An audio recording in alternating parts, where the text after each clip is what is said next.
कबीरधाम जिले के नए कलेक्टर जन्मेजय महोबे ने आज कार्यभार ग्रहण किया। कलेक्टर रमेश कुमार शर्मा ने नवपदस्थ कलेक्टर महोबे को कार्यभार ग्रहण कराने की औपचारिकताएं पूरी की।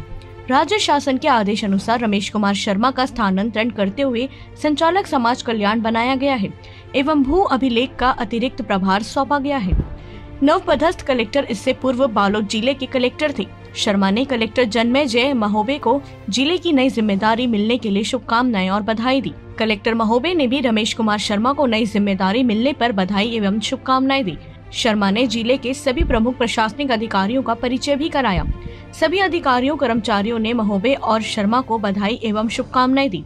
इस अवसर पर अपर कलेक्टर BS उइके, जिला पंचायत CEO संदीप कुमार अग्रवाल, अतिरिक्त पुलिस अधीक्षक मनीषा ठाकुर, संयुक्त कलेक्टर इंद्रजीत बर्मन, डिप्टी गोते Kawardha SDM Vinay Soni, Pandariya DL Dahire, deputy collector Sandeep Thakur, Akanksha Nayak, जिला कोषाध्यक्ष अधिकारी मिर्जा इश्तियाक अहमद बेग विशेष रूप से उपस्थित थे। कवर्धा से डॉक्टर मिर्जा की रिपोर्ट।